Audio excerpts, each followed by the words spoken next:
Murid-murid preman ini sungguh jahat. Mereka menaruhkan lem di kapur tulis. Dan melakukan sesuatu di keran. Airnya menyemburi badan gurunya sampai basah satu badan. Dengan susah payah nutupi kerannya. Mengambil handuk untuk lap wajah, wajahnya berubah menjadi begini. Gurunya marah sampai pergi meninggalkan mereka. Rupanya di gagang pintu ada segumpulan kotoran. Setelah sepaket trik dari mereka, gurunya marah sampai nangis. Ini sudah lumayan. Guru sebelumnya emosi sampai bunuh diri lompat dari gedung. Guru ingin ganti kelas. Tapi, demi pendapatan, kepala sekolah tidak mau memecat murid. Ngomong ke guru itu kalau tidak mau mengajar lagi boleh pergi. Untung, satu pria bernama ZJ menolongnya. Dia juga seorang guru. Tapi dia sangat spesial. Setelah pulang kerja ke klub minum arak. Pas ngajar tidak membawa bahan mengajar. Di tas isinya arak semua. Ada murid yang sengaja menutup pintunya. Langsung ditendang sekali pintunya. Kalau dibilang murid-murid itu preman, maka dia itu adalah kriminal. Sebenarnya dia memang seorang kriminal. Pernah dipenjara dengan waktu yang lama. Baru saja dibebaskan. Tapi temannya yang bodoh malah menguburi uangnya di sekolah. Demi menggali uang itu, ZJ memutuskan untuk nyamar jadi guru di sekolah itu. Tahu namanya Xiao Te. ZJ mencari alasan untuk ke rumah Xiao Te. Membuatnya pingsan dengan diam-diam menaruhkan obat. Tujuannya adalah mencuri sertifikat guru. Tapi printernya malah rusak. ZJ hanya bisa mengkopinya ke flash disk. Ternyata di hari kedua, Xiao Te dengan bodohnya mengira mereka berdua mabuk kemarin. Dan terjadi hal-hal yang tidak bisa dikatakan. Sibuk meminta maaf dengannya. Ternyata ZJ berkata, meskipun sangat sengsara tapi aku akan kuat. Baiklah aku memaafkanmu. Anak gadis itu tak menyangka begitu mudahnya. Pergi dengan muka canggung. Malam ini, dia disiksa muridnya sampai menangis lagi. Kebetulan teman sasrama datang meminjam komputer. Tanpa sengaja menemukan sertifikat guru yang belum selesai di-print. Di atas masih tertulis tanggal. Xiao Te kepikiran. Dengan cepat ke sekolah mencari data ZJ. Emang betul nilainya sama persis dengan nilai ZJ di sertifikat itu. Hari itu tidak terjadi apa-apa, dia sendiri sudah dibodohi. Dia sangat marah, ingin memberitahukan kepada kepala sekolah. Tapi tiba-tiba kepikir, kenapa gak nyuruh dia aja yang ajari murid-murid preman itu? Dengan begini dia sudah bisa lepas dari lautan siksaan.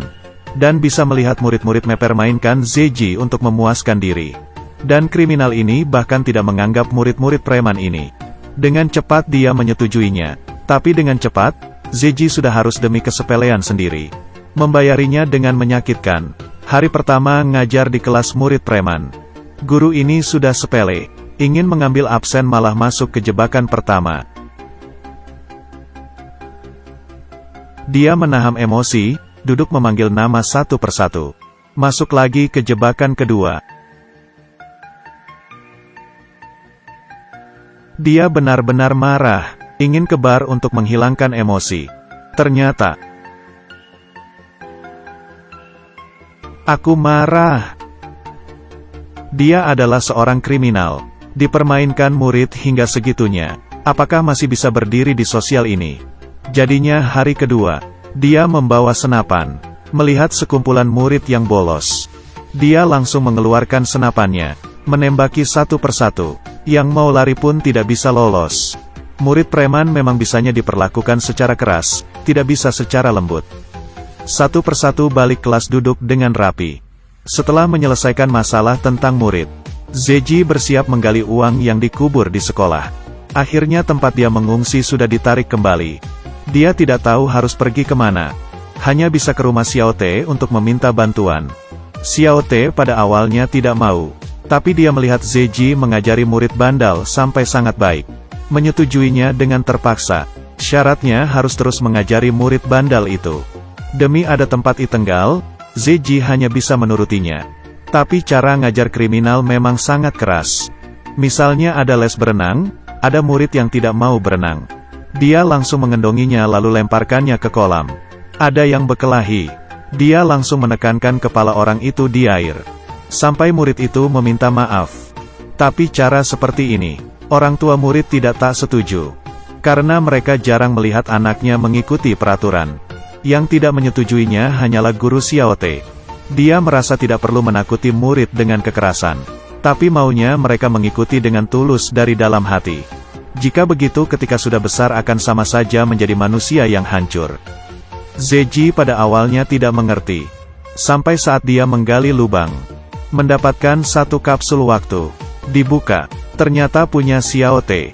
Ternyata dia dari dulu udah bercita-cita jadi guru dan sudah terkabul. Zeji membacanya, teringat dengan dirinya. Dia dulu pernah berhayal nanti dewasa mau jadi ilmuwan, pemadam kebakaran.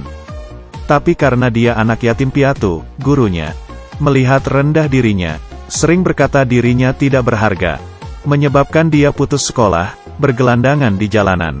Sampai akhirnya menjadi seorang kriminal. Memikirkannya, dia meminum araknya, dan mabuk hingga tertidur di kelas. Dan ini juga membuat dia memutuskan untuk tidak boleh membiarkan muridnya mengulangi jejak kakinya. Zije mendengar ada murid yang nanti dewasa mau menjadi bandar narkoba. Jadi memohon sama kepala sekolah untuk study tour. Membawa mereka ke satu gedung. Yang tinggal di sana adalah orang-orang yang kecanduan narkoba. Masuk ke dalam langsung mencium aroma yang sungguh bau. Kecoa di mana-mana. Rupa pecandu narkoba itu sudah macam tidak sadar akan semuanya. Murid-murid dulu masih beranggap bandar narkoba adalah hal yang keren. Sekarang sudah sangat terkejut. Selanjutnya Zeji mencari satu siswi. Dia adalah kepala geng di geng siswi. Dia berkata ke siswi itu, "Kali ini nilai ujianmu paling tinggi." Anak gadis itu tidak percaya, katanya nilai matematikanya sangat hancur. Tapi Zeji berkata, "Karena otakmu terlalu pintar jadi tidak merasa tertantang. Orang pintar memang seperti itu." Dia mengira dirinya hanya bisa melakukan hal yang rendahan. Mendengar IQ sendiri sangat tinggi. Senang hingga tidak bisa berkata. Mulai mencari murid-murid prestasi untuk belajar bersama. Tidak hanya begitu, Zeji juga menemukan ada murid yang berbakat di drama. Jadi mengenalinya ke ekstrakurikuler drama. Berhasil menjadi pemeran utama. Murid-murid bandel sedikit demi sedikit berubah. Dan Zeji di penilaian guru yang diadakan setahun sekali. Menjadi guru yang paling populer. Zeji berperilaku sangat tenang. Tapi Xiao Te malah sakit hati lalu pergi. Guru ini mengajar dengan teliti. Tapi malah tidak dapat penghargaan. Yang lebih parahnya lagi, kepala sekolah menyuruhnya mengajari kelas murid bandel satu les pelajaran umum. Menjadi evaluasi kerja. Dia sangat sibuk, tidak mendapatkan penghargaan satupun. Sama sekali tidak percaya diri. Sudah membalikkan kepercayaan diri Xiao Te. Zeji mengajaknya menggambar di kereta api. Awalnya Xiao Te kira ini study tour. Coretannya sangat cantik. Pada akhirnya polisi datang.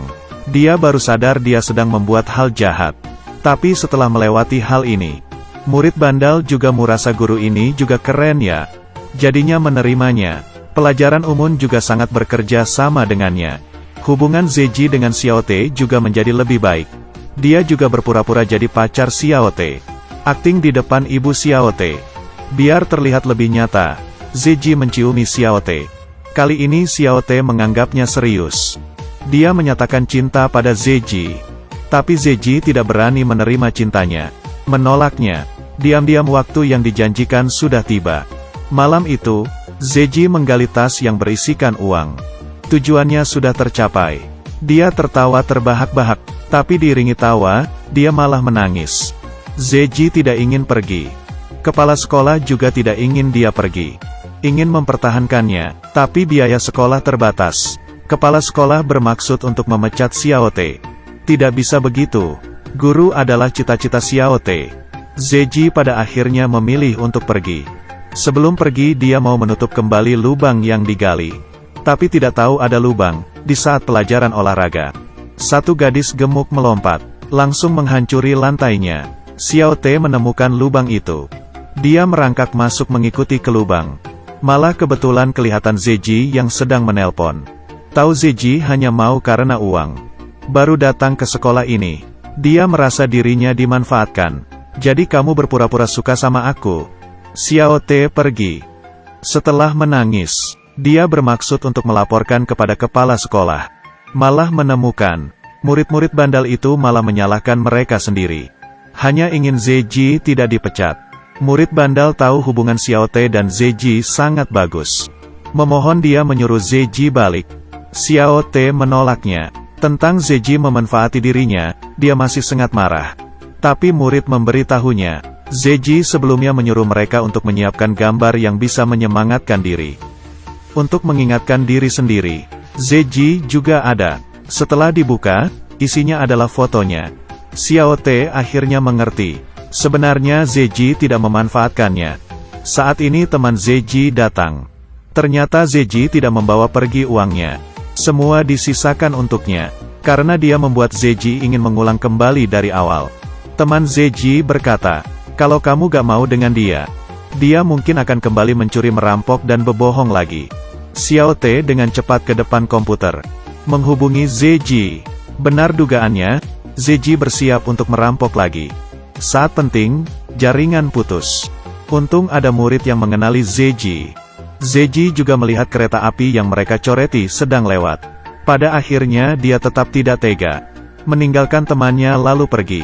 Dia datang ke rumah Xiao Te, memberinya hadiah. Isinya asalah sebuah gaun. Dan ada sepucuk surat cinta. Tertulis 3 pilihan. Mau, tidak mau, mungkin. Ternyata Xiao Te selain ingin menjadi guru, juga ingin orang menulisinya surat cinta yang memiliki 3 pilihan. Zeji tidak melupakan itu. Mereka ke sekolah.